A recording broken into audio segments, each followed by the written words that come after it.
Everyone loves a parade. Parades bring excitement into our lives. Maybe we enjoy parades so much because life itself is like a parade. All human history is a parade through time.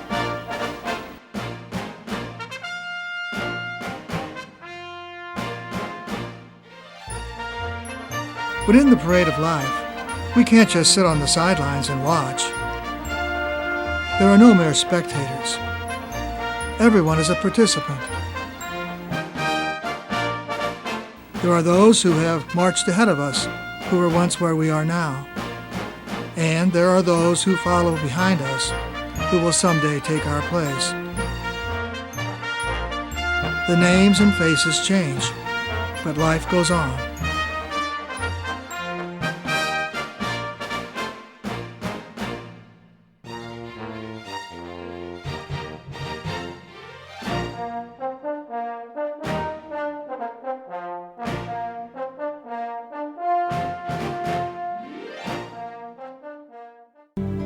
The St. Mary Magdalen Parade began in 1912 when Archbishop John Glennon commissioned Father Joseph Felig to establish a parish for the people of Brentwood. The first order of business was to find a suitable location for the celebration of Mass. The Reynolds Building on the northwest corner of North and South Road and Russell Avenue was secured and remodeled to be used as a rectory and church. The first Mass was celebrated March 17th. Originally, Brentwood had been called Maddenville, after Thomas Madden, its founder. He operated a rock quarry on Manchester Road, which was a dirt road in those early days. He sold rock to the community. He laid out many of the roads himself. Brentwood Boulevard was called North and South Road, and it too was a dirt road. All provisions had to be carried by wagon from St. Louis. At that time, Maddenville consisted of a tavern, a barber shop, a post office, a general store, and on the northeast corner there was a blacksmith shop, and behind that was a playground where young men played baseball. Father Felig approached Tom Madden and asked him to donate the blacksmith shop site for a permanent church and school. Mr. Madden agreed to donate the land, but it wasn't enough. So an additional 5.5 acres were purchased from Mr. Madden. In September, a hall was built on the site at a cost of $811.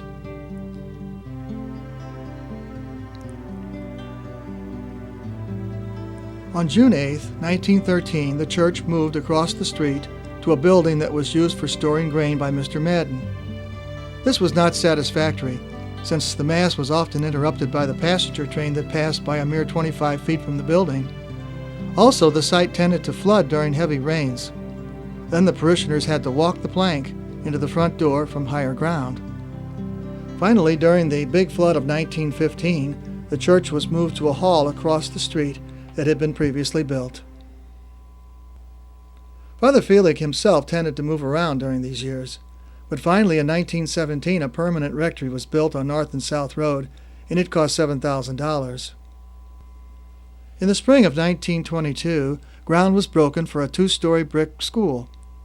It cost $40,000, and school opened the following September with 120 students under the tutelage of the Dominican sisters. There were originally 3 classrooms, with a 4th added the following year. It was a difficult task to cram so many students into so little space, but the sisters met the challenge with patience and perseverance. The second floor of the building was used as an auditorium. This was the beginning of a fine work in which the parishioners have always taken great pride. Under the leadership of the Dominican sisters, the school flourished, and by 1937, the school enrollment had reached 204. The number of sisters had also increased, and so a convent was built for the sisters. In 1929, the old hall that had been used as a church became unsafe. The floor collapsed during a 40 hours closing, so the church was moved to the second-floor auditorium, where it remained for 18 years.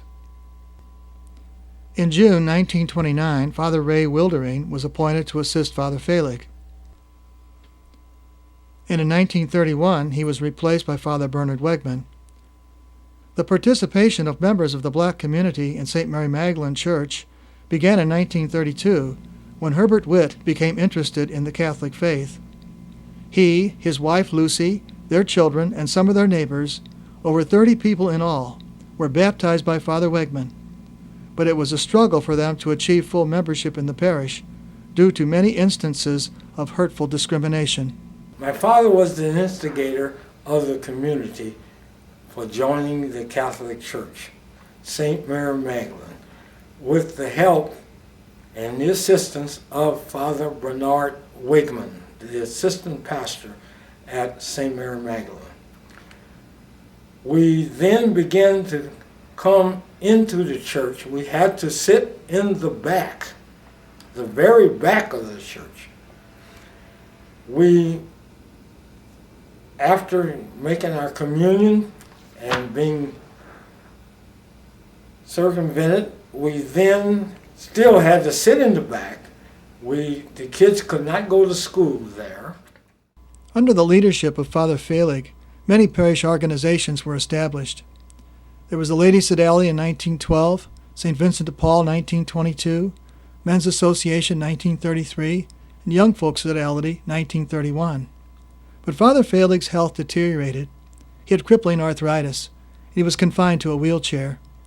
During this time, the parish had grown from 45 parishioners the first year to 300 families at the time of the Silver Jubilee.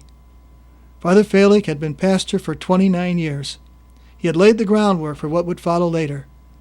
But by November 1941, he felt that he was no longer able to bear the responsibility for the parish. He had to step aside, and he died a month later.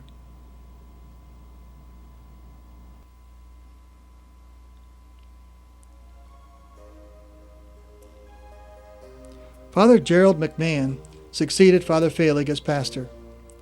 Father McMahon came from Holy Rosary Parish, where he had served as an assistant for 18 years. He loved sports and was a great fan of the Cardinal baseball team. They even made him their unofficial chaplain.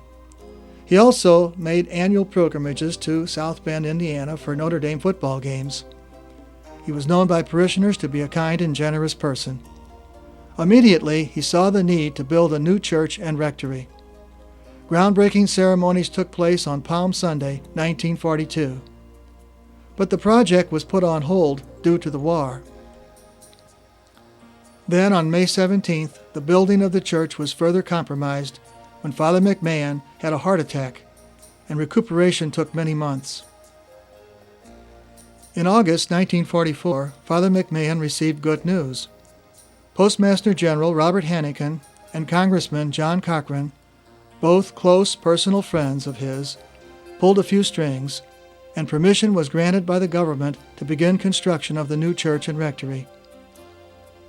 On January 15, 1945, groundbreaking for the rectory took place. The old rectory was demolished, and the priest moved across the street to the home of Dr. Clifford Bockelman, who was in service at the time.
The cornerstone of the church was laid by Bishop John Cody, with Archbishop Glennon presiding, on November 11, 1945.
Father McMahon had envisioned his church as an imposing structure standing on the crossroads of the community, where it would give glory to God and be a source of beauty and inspiration to all. His dream was fulfilled on May 25, 1947.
The final cost of the church and rectory was $280,000.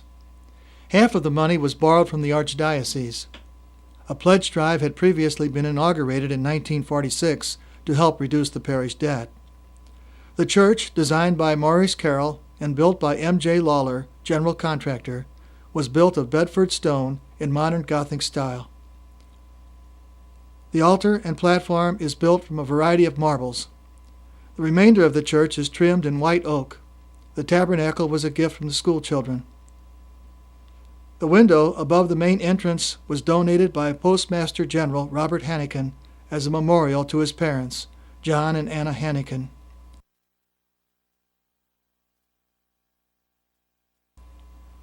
The main feature of the sanctuary is the large painting by Lino Lipinski, inspired by events from the life of St. Mary Magdalene. One of Father McMahon's early projects was the St. Mary Magdalene Messenger. This little publication came out about once a month, and it was a combination of news about the parish and feature articles. But by far, the most interesting part of the magazine was the list of parishioners and their contributions in descending order. In spite of a weakened condition due to failing health, Father McMahon continued on the best he could, always cheerful. With the help of his assistants, he continued to guide the parish with a steady hand until his death, which came suddenly on February 12, 1960. His funeral was one that made the parish proud, as it was celebrated by his brother, Monsignor Joseph McMahon, and 4 bishops, along with many of his brother priests in the church that he had so ably built and in which he had taken such great pride.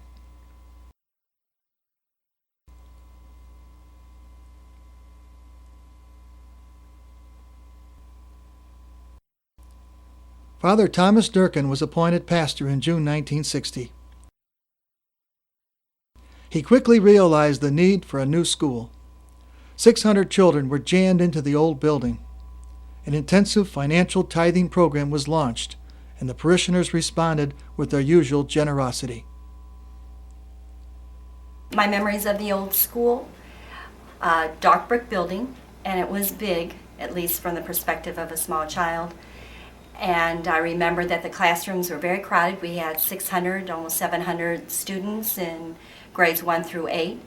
So, that averages out to 40 to 50, sometimes 60 in a classroom. The old school, I remember it being torn down. I remember the wrecking ball.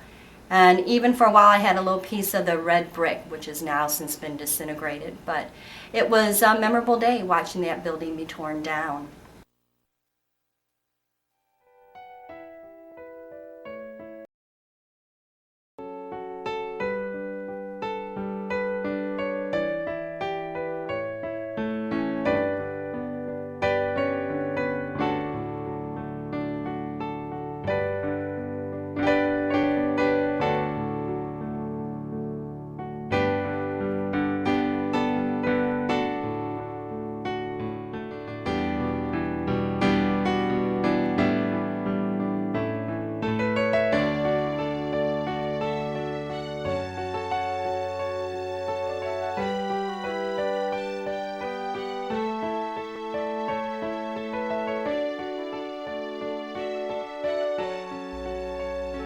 By January 1962, the school was finished and ready for occupancy.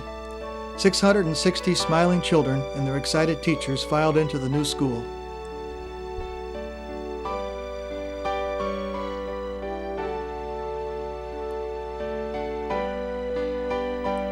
The completed cost of the new school and gym was $450,000. The event closely corresponded with the 50th anniversary of the parish, so the blessing of the school and the Golden Jubilee were celebrated together on June 3rd, with Cardinal Ritter doing the honors.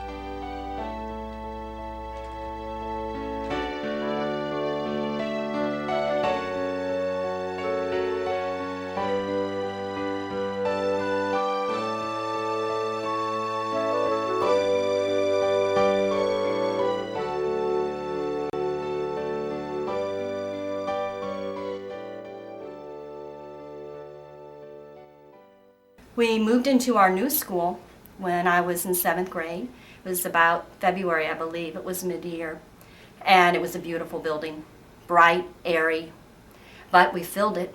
Again, we had 600-700 students, and the classrooms were full. We had 2 rooms for every grade, 1 through 8, no kindergarten. And I remember Monsignor Durkin was very intent that the school remain clean and neat and new-looking and in good order. So it was demanded of us that the desk, and again, each room was wall-to-wall desk, could be no further apart than 1 inch. It had to be exactly 1 inch and on a straight line. We couldn't put anything on the walls, either in our classrooms or outside in the hall, because Monsignor didn't want any tape or putty or anything to mess up the paint job. And when we walked from room to room, which was in silence, single file, we had to walk towards the center of the hallways because he didn't want us near the walls where we might touch it or mar the walls with our feet or anything. He decided that he would start a group that would sort of cause the families to get together and be more cordial to each other and be more like friends. And so he started a program that they called home visits. And I'm not sure, but I think that it started in other churches also, and after we got ours started. And we were the home base because he chose us for the people to come to our house, and when they came, they would talk about ways and means of getting along with each other, and knowing that simply because we were black, we didn't live in shanties and that we had a tore-up home or anything like that. So our home was the first home that was to be visited. And the Hartenbachs and the Stolwicks and the Guilfoys and Jerry Privis and his wife. There were lots of parishioners that were our age that would come here, and we would talk and just sort of socialize with each other. And it did make a difference. The 1960s brought great changes in the liturgy through the Second Vatican Council, and it was up to Monsignor Durkin to see that these were implemented. In his wisdom, this was done gradually. In 1964, a temporary altar was installed so that the priest could face the congregation. In 1967, the entire sanctuary was remodeled to conform with church guidelines. Monsignor Durkin realized that the Second Vatican Council was more than just rearranging the furniture in the sanctuary. If the Second Vatican Council was going to be effective, it had to bring about a change of heart. So in 1965, Operation Renewal was introduced to the parish. 400 parishioners took part. They met in one another's homes, and there they began to realize what it meant to be church. Old organizations were revitalized. New ones sprang into being, and the parish council became the core of the parish structure. St. Mary Magdalen has had many wonderful associate priests throughout the years, but one that has had an impact upon the parish that is unique is Father Margan Casey. After 3 years, he volunteered for the Archdiocesan mission in Bolivia. The parish pledged to support him in this endeavor. In 1984, he was made a bishop. This financial help has continued to this day, and there exists a special bond between Bishop Casey and the people of St. Mary Magdalen. Monsignor Durkin became increasingly plagued with a problem involving his vocal cords. Because he felt that he could no longer effectively do the work, he asked to be reassigned to a smaller parish. So in June 1975, the parishioners reluctantly said goodbye to a man whose steady hand for 15 years had guided them through enormous changes.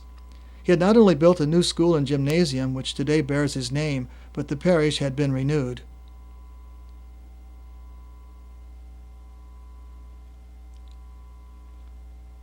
Father James Finley arrived that same month to become the 4th pastor of the parish. He immediately won the hearts of the parishioners by his friendly and kindly manner. I had been scheduling and training the Eucharistic ministers, and when Father Mahalia was leaving, he had been scheduling the readers and doing the training. So I volunteered to Father Finley that I would take that over too. I had been a reader, and said kind of offhandedly, and if you ever need a permanent deacon, consider me for that, because there had just been an article in the Review about the first class of permanent deacons being ordained. And I thought nothing more of it until the following week when the application forms were given to me by Father Finley to complete. And of course that was some 18 years ago. My father passed away, and I had gone to a funeral luncheon that his parish had given him. And I came back and I told Father Finley about it and said, I'd like to do this. Could we do it? And he was like, sure, great. Well, at the time, the Dominicans were still living in the convent, and with the help of Sister Pat and Sister Mary Carroll, Gail Wallach, and Mary Ellen Dymeke, Father Finley gave us the go-ahead, and we began having funeral luncheons for everyone that had a funeral from St. Mary Magdalen. So when I look back, I think that Father Finley was definitely a gift to our parish. He opened the door for the funeral luncheons and for getting people involved and caring about other parishioners in times of needs. In 1983, Father Finley was beginning to feel weary of the heavy responsibilities in such a fast-paced parish. His health had deteriorated, and so he requested that he be assigned to a smaller parish. He had been a good pastor for the people of St. Mary Magdalen. He had not constructed any buildings, but he had built community.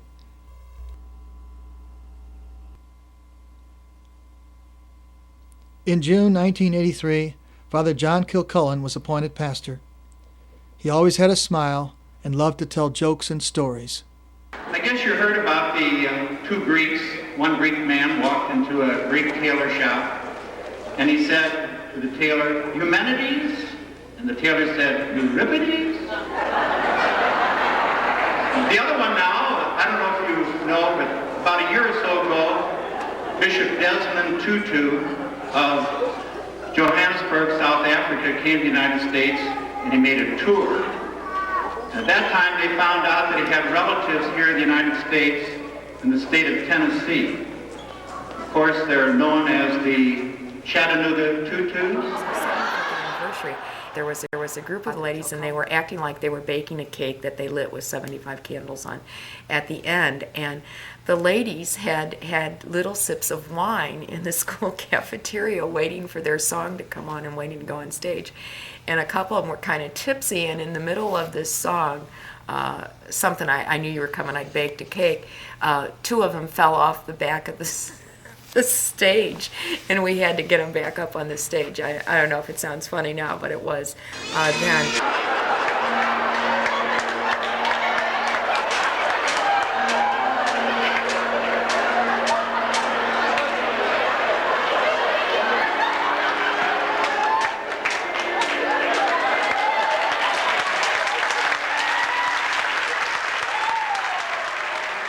I also remember singing I Ain't Got a Barrel of Money, wearing a barrel. I wore a barrel and my husband wore a barrel. Everybody thought we didn't have clothes on underneath, and I had a leotard on and he had trunks. And somebody has that on video, and I'd really like to find it and get rid of it because it was pretty embarrassing. I can't believe I did that. Father Kilcullen became our pastor, and when he came here, within 3 weeks, he said, "We will have a care here," which was Christian service, or Christian action really evident. And he put a notice in the bulletin, if you're interested in serving others, please come to this organizational meeting. He made a few phone calls, and I believe there were 13 of us that met at the first meeting. And Jerry Privis, Mary Ellen Dymeke, myself, my husband, among, Millie Jost and many others put together care. And basically my husband was supposed to be in charge of it with Jerry Privis and Mary Ellen. And it grew so fast within 2 weeks. We had so many care calls we didn't know what to do. And my husband traveled, and I ended up taking a lot of the care calls. And so that's how care kind of came about. I remember also Father Kilcullen said, "You'll have parish giving tree." And he led the way. He told us what you do. You put names on tags and, this sort of thing. And so we did the giving tree. Father K, I think he took up where Father Finley led off. He helped us identify people with needs, and then he showed us ways that we could answer those needs. For me personally, and for a lot of people like me, Father Kilcullen helped us find out that we could take some of this stored up talent, energy, I don't know what, love for God, love for other people, and put it to good use, and put it to answering the needs that Father Finley and Monsignor Durkin had asked us all to identify.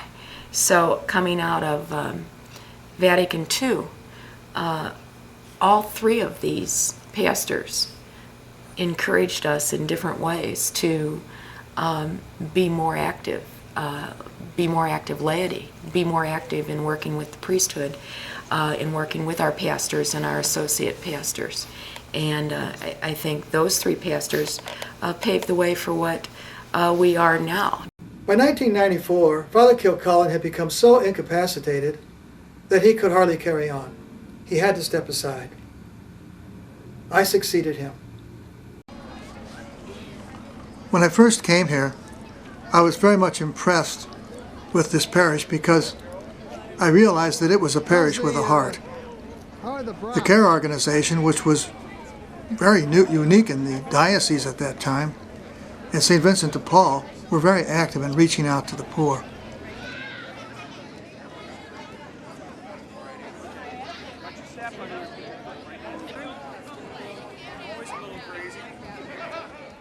When I first arrived, I had 2 full-time associates. Then the following year, I was reduced to 1. When Father Don Burr became my associate, he was with me for 2 years. He did much to deepen the spiritual life of the parish, and he was able to revitalize the Legion of Mary. He also created a parish welcoming committee. Father Burr became pastor of Our Lady of Fatima Parish, and he was replaced by Father Michael Witt, who remained with me for 9 years. Although his principal job was to teach in the seminary, he proved to be very helpful in stimulating the social life of the parish through his culinary skills. He also had a witty personality and gave thought-provoking homilies.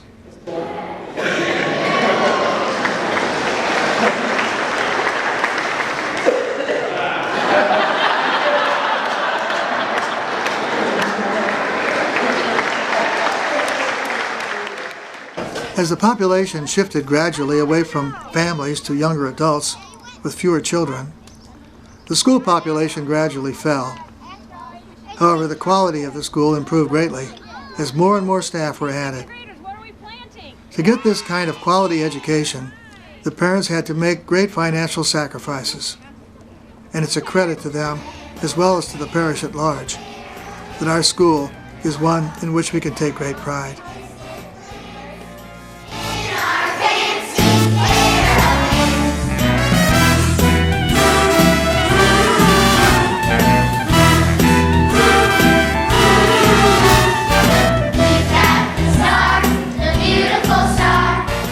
The PSR program also flourished through the help of dedicated parishioners. The Athletic Association supplemented the education of the children by providing a full sports program for all the children of the parish. There was much that was done by volunteer help. People were always coming forward to share their talents whenever there was a need. The Martha organization was formed to bring meals to the rectory on a regular basis. What kind of dog do you have? Boxer. A boxer. Are you nervous? Oh, I am. A boxer. Can your dog beat you up? Huh? He doesn't? Is he a fighter? What's his name? Tyson. Tyson. Did you hear that? Tyson. He's got a boxer named Tyson? Wonder where that name came from. Is he a nice dog? Yes. Do you love your dog? How much do you love your dog? A lot. A lot? Could you show us here with your hands maybe? Oh, okay, that's great. Look at that. This is how much he loves his dog. That's about as wide as you can get, isn't it? Huh? Evan, do you know what? No, keep him out there. Do you know what you look? You know who you look like? Turn around. Look up there. Look, Jesus has his arms out just like you've got your arms out, huh? See, on the cross. Yeah, you can put him down now. Do you think maybe that's what he's doing, is showing us? For many years, we have been a living sign of Christ's presence in this community. While we are grateful to those who have given us yesterday, we realize that what we have accomplished today will also be remembered, for we have made a contribution that is uniquely our own. But we have only just begun. The parish of tomorrow will build on what we have given it, so that tomorrow, like today, in a style of its own creation, will continue to march as a living sign of Christ.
I was succeeded by Monsignor Gene Morris in June of 2009.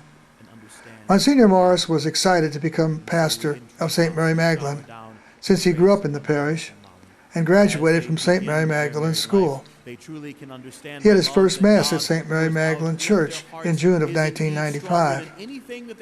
In a relatively short time, he accumulated much experience as a teacher in the seminary and administrator of the deacon program. But he was to only remain pastor for 1 year, because in July of 2010, he was appointed to the Pontifical College Josephinum in Columbus, Ohio. and he was succeeded by Father Jack Seifert. Well, you've just seen a wonderful description of a parish alive in Christ for the past 100 years. It is an honor and a privilege to be the pastor here, and I hope you've enjoyed watching this wonderful video history of St. Mary Magdalene. As the video shows, the parish has been here for 100 years. It was founded and formed by hard work and the good faith of so many individuals and by the good leadership of so many pastors. It is an honor and somewhat humbling to be sitting in the chair of being a pastor following such good men who have worked so hard with such good parishioners to make this place so viable and good. For the next 100 years, we'll do the best we can listening to God and evangelizing His voice, and we'll let God direct where the parish goes for the next 100 years. But to all who have made the past 100 years so good, a sincere thank you to you, and prayers that with hopefully good direction and guidance and listening to the Spirit, as I said, the next 100 years will be filled with energy and enthusiasm and hope to preach the Word of God, which is just essential for our lives.